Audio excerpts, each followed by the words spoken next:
Hello and welcome, I am Arumba. Thank you for joining me. Let's play some EU4. We're going to start a brand new campaign today. It's going to be called Schizophrenic Sovereignty. That's a name that I hope I will remember to pronounce and say each episode without making a mistake.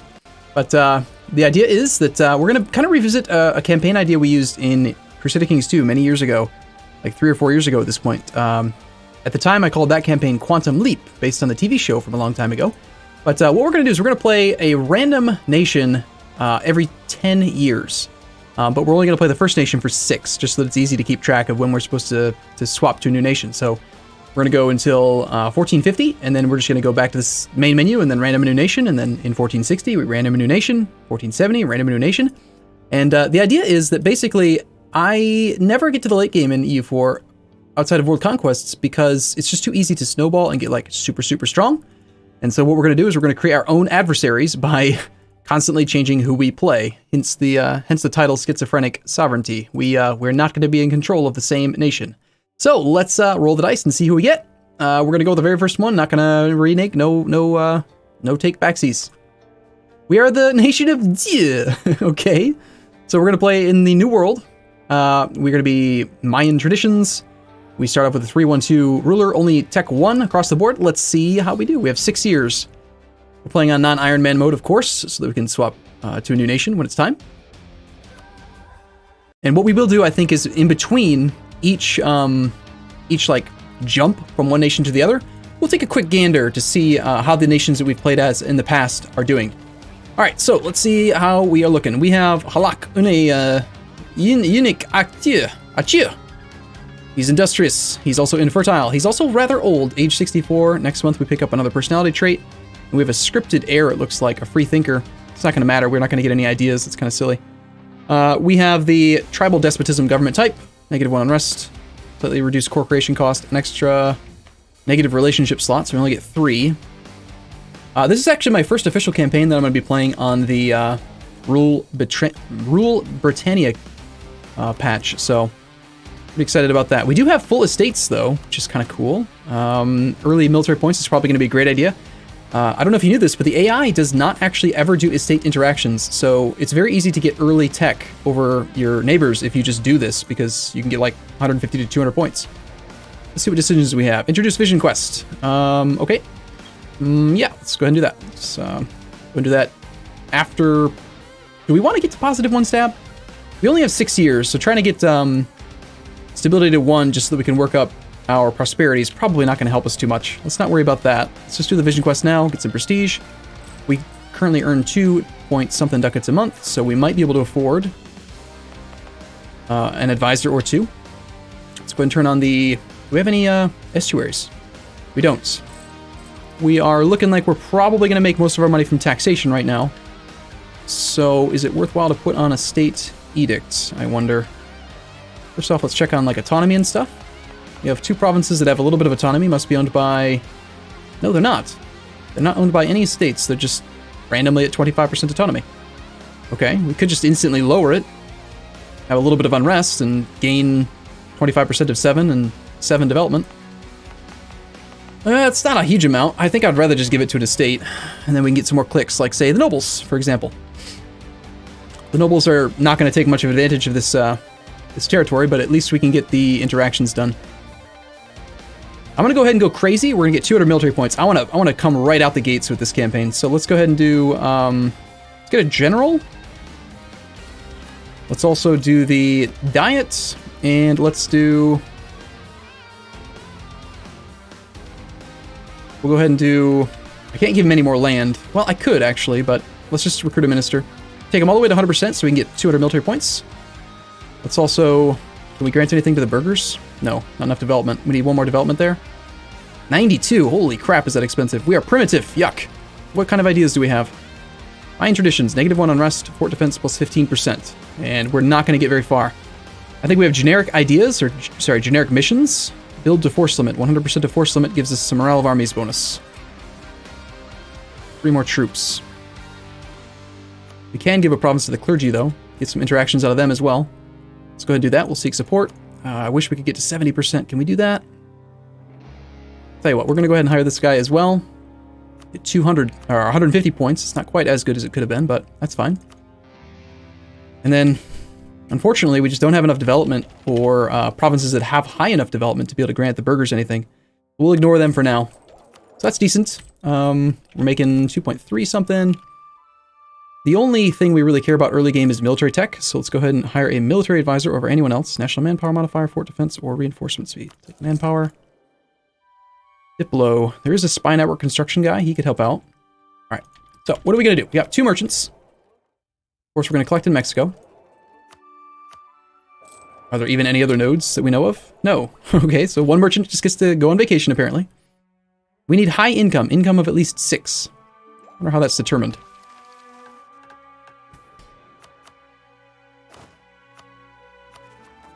Our religion is Mayan. Possible advisors +1. No wonder we had so many available. Local missionary strength is +2. I think that means it's actually easier to move away from Mayan. Are there any other things we can do if we have positive stability? Yeah, encourage divination gives us unrest reduction.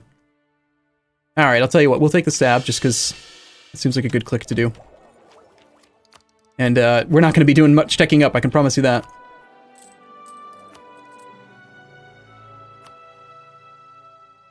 National unrest, missionary strength, production efficiency.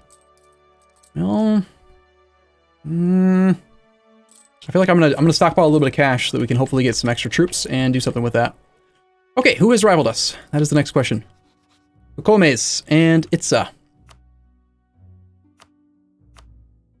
So the only 2 people that border us absolutely hate us. Cool. All right, cool. We did try this out on Twitch. We did 20-year time frames, which was, I think, maybe a little bit too long. I basically took, the very first station I tried was Delhi. We played for 16 years, trying to get to 1460, and I turned him into a great power in 16 years. So that was a little weird. Let's see. We want to find out who hates Itza and who hates Cocomes. So Itza hates Cocomes, great, okay. Kish hates Itza, and Mixtech hates Itza. Just confirm that I did see that right. I did not see that right. I did not. It was Zapotec and Quiche. Zapotec. Okay, so you don't like him. Who wants to be our friend? Right now, out the gate, Quiche wants to be our friend. Teutonic, Zapotec, Mixtech. 8 of 28. Out of all the nations that we are aware of, who is the strongest right now? Who has the most troops? We're 1 troop lower than this other guy. What kind of leader do we have, I wonder? 312, old man. Might as well turn him into a general, just move on. He's subpar, so our heir is subpar as well, but make them both into generals. 5 shock, very nice. Okay, we could work with that. In that case, what kind of pips do we have on our we can't build cap. Okay, cool. Nice. So we will rival our neighbors because that's the only thing we can do, and we will rival our ally, rather, whoever wants to ally us. For now, pick up Quiche.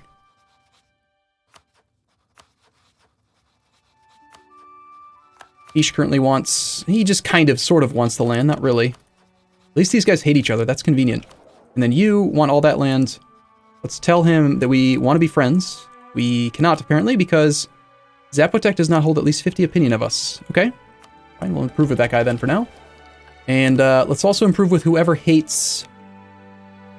Quiche is rivaled with Teutonic, or enemies of Teutonic. So if Teutonic hates this guy, even though he's my ally, we can't become friends with him. Okay.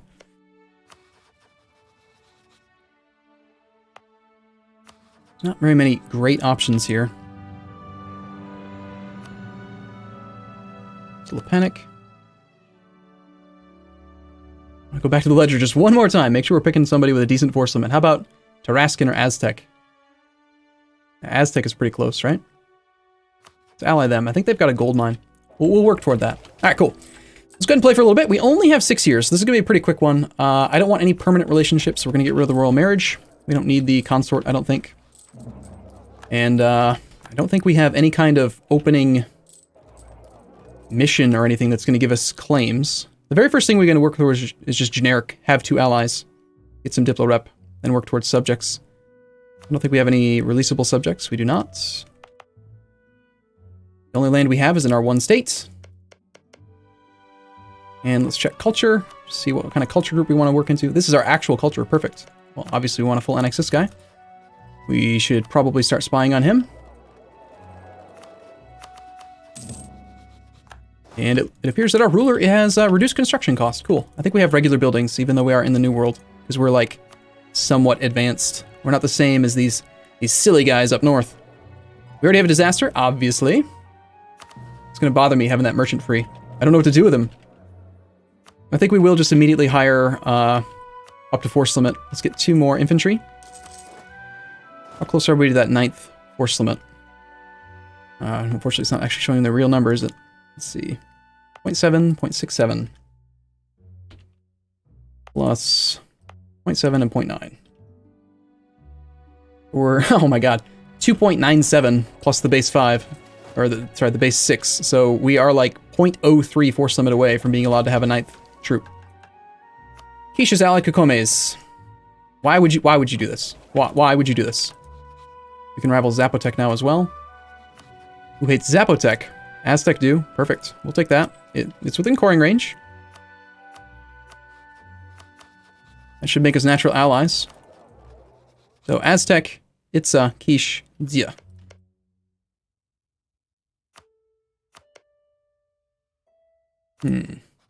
Telepanic was pretty high up too, weren't they? 8 force limit. I'm just going to improve relations with basically everyone, I guess, for now. We do want to improve relations with those guys. We don't need to improve with Zapotec if we're going to rival them. That doesn't make any sense. Let's instead fabricate over this annual tick and start working towards that. Also, there is like this whole like merchant thing we could do. Instead of doing this, we could work towards spy network construction. That would probably help. And then for the state edict, does it make any sense to turn anything on? It's super cheap in the capital, so manpower, trade power, missionary strength. None of that makes much sense. Local development. We're what was it called? It's going to be super expensive no matter what, because we're primitive. I think the only one that really makes sense is either the manpower or the trade power. Trade power is not going to be worthwhile. Let's do manpower. Any little edge we can get in manpower recovery is going to make a big difference, I think, in the initial wars. So obviously, the disaster is something to be aware of, but a player can handle this, right? You just grant the provinces day 1, and then within a year, you just revoke it all, and that's fine. You get 200 military points and get to tech whatever ahead of everyone else, and it's great. So the problem is that this guy at 9 development with 25% autonomy is giving us just barely not enough. We'd have to bump force limit in one other province to get that extra troop. We could drill. That is an option. I am sitting at full maintenance right now. Build a force limit. Morale of armies plus 5. Sounds good. Let's go ahead and just do it right away. Expand Zia. Gain 50 development. Okay, that's a bit much, but let's try. You know what? We're on such a time crunch with our very first spawn. I'm going to go ahead and take the spy network construction guy just so that we can actually get a claim out right away. Let's lower maintenance down to like, say, 60-ish% for now. Not going to worry about corruption for the moment. This new mission system is different. I haven't actually played with it very much. Let's focus military. We still want to get a tech advantage. This is still going to be very impactful. Infantry shock, cavalry shock. There still won't be any cavalry for a while, but the infantry shock plus 0.2 is basically a ridiculous 66% increase in their strength in the shock phase. So we want. We could just declare a humiliate war on one guy. Let's see. Itza still has no ally. We can't call this guy in on a humiliate, but oh hey, whoa, what's this one? What's this now? I'm confused. I didn't know we had this achievement or this Casus Belli. We have Maya Confederation CB against Kokomes and Itza. Okay, and what does that give us? 75% aggressive expansion, prestige, and cost for everything he owns. Wow. All right, that's right. Is that related to our goofy religion, the Mayan religion? Yes, okay, I remember this one. I haven't played this in forever. We need to own at least 20 cities to do this thing. Own 20 cities, own 20 cities. So basically just combine all of our land, and then we can start clicking stuff, and then reform our religion. Okay, cool. Let's check and see if it makes any sense to get a claim on one of these guys anyway. Like, the spy network strength will still be helpful for siege speed, I think. It'll help a little tiny bit. I guess we're actually going to go straight to war then. And we didn't actually need the spy network strength at all. We'll call you in on a promise of territory. Take capital of Peten. Let's do it. 2-on-1. Leroy. We've got our 5-shock general. I think we'll be okay. 2-on-1, 8 and 6 versus whatever he's got. It's not going to be a good situation for him. He's probably hiding in Belize. He does likely have some cash. I'm just going to go ahead and go fight him right away if I can. Actually, yeah, you know what? We have manpower to spare, and I just want to... I think I would like to get the extra participation in the war so that we get more of the cash that we take at the peace deal. And of course, we're not going to give this guy any land. We have to betray the AI. There's no downside. There's no negative. He's going to force me to be the defender in that terrain. That's fine. We flank him. It's fine. We'll just sit here. I am not scared. And we might end up doing 1 or 2 development just to get that force limit a little bit higher. All right, we have better morale. We are rolling awfully in the shock. Or, really? Wait, in the shock phase, we just rolled a 0. Great. Yeah, that's good. That's what I wanted to see. Followed up with a 0 in the fire phase, a 4 in the next shock phase. Great. Nobles gain even more loyalty. Merchant guilds lose loyalty. Or we can gain some professionalism. Nobles lose influence. It's fine. It's what we want anyway. Merchant guilds are now super loyal. Good. While these guys still have some high influence, we should just grab some extra manpower. Like reinforcements have arrived. We should stack wipe easily this month because he is ending the battle before the halfway point. Okay, can we beat our ally there? And we are who again? Zia. Okay, we're Zia. We arrive on the 22nd. Our ally of Quiche arrives on the 20th, so he's going to get all of the war score for the stack wipe. It's rather unfortunate. I don't really care how quickly we restock these troops, but I do care how quickly we siege down the other provinces, so let's start it on those. Don't have to worry about boats. I don't even think we can build boats, honestly. We can't support this for too long. We do have quite a bit of a deficit as far as spending goes. Oh, we didn't even get the stack wipe. Interesting. And you got another morale recovery tick. Okay, I'll go take that fight. Do we have a siege leader? No. Let's see if we can kill the air. That air is really bad. A 2-2-1 with an idea group modifier. We don't care about that. So let's put him in charge and have him lead the siege. If he dies, we don't take a stab hit as long as he's just the heir, not the ruler, so that'll be fine. There's no ruler, or sorry, no leader here. That's all right. Who cares? Just a little bit of manpower. And besides, we're not going to play this nation forever, right?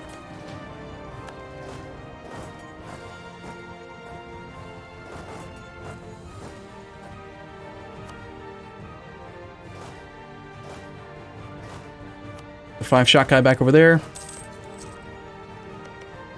Not too much of a reason to spy on this guy anymore. Let's actually start improving relations. I think improving relations is going to do a lot more for me overall.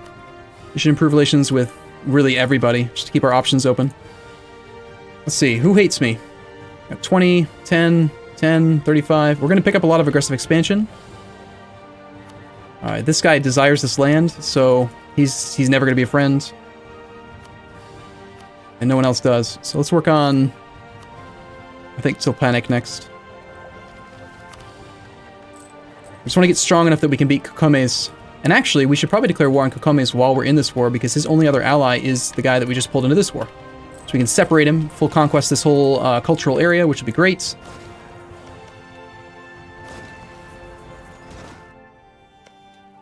He is getting a lot more of the participation for this because he has enough troops to actually do the siege. Battle on 4th of August again, unfortunately.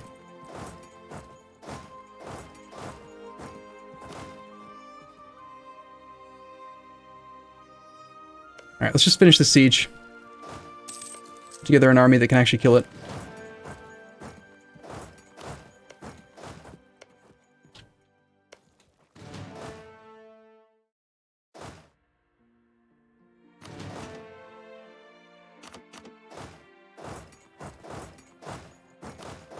Okay, we arrive on the 24th and on the 27th, so let's wait.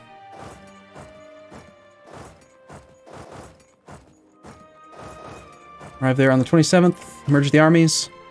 Hopefully we get that final stack wipe. We have plenty of manpower to keep this up for a while, and we're doing alright-ish on money. It hasn't been a year yet, but soon.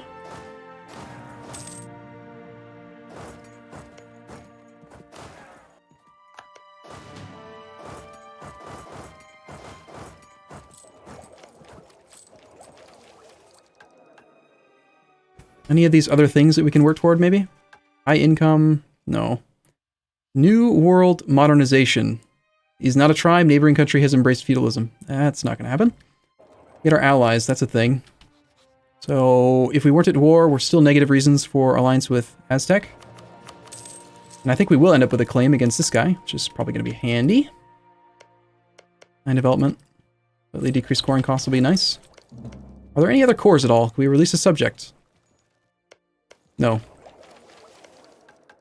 I think we're going to full conquest him, and then, no. We're gonna conquest and vassalize one province. Rather than taking all of it.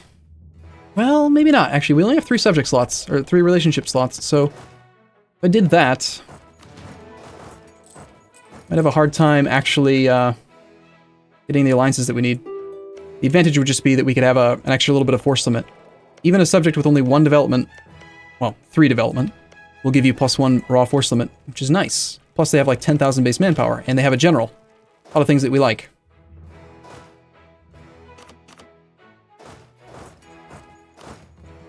See if we can convince him to attach to this army and, like, get off the siege. Because you're not going to get any land, buddy. Just so you know.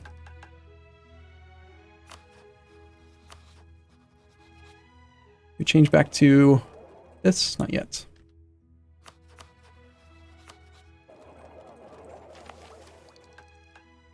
And again, before we wrap this war up, I need to declare this war. So we've got our claim. I need to reinforce for a little while. Lost diplomatic insult. Ah, good. He did it. Good. He did disattach from me. Or disattach from the siege. So we're now getting more participation, which means that when we do peace out, we'll get a whole lot more of the cash. And he can't protect his friend? Cool. Alright, we can go up to speed 4 until this war is done. Or at least until the siege is done, and we can get the other 3 stack up here. Suppose in the meantime, we might as well do some looting. A little bit of cash. Unfortunately, we can't reinforce quickly enough here, evidently.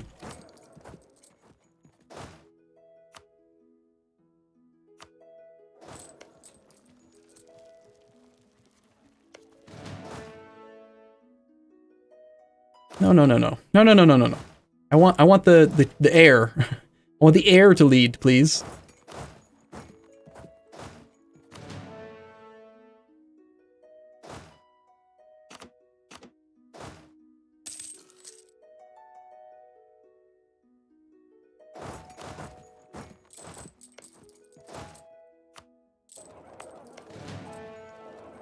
On the off chance we can actually get the bastard killed, we might be able to roll a new guy.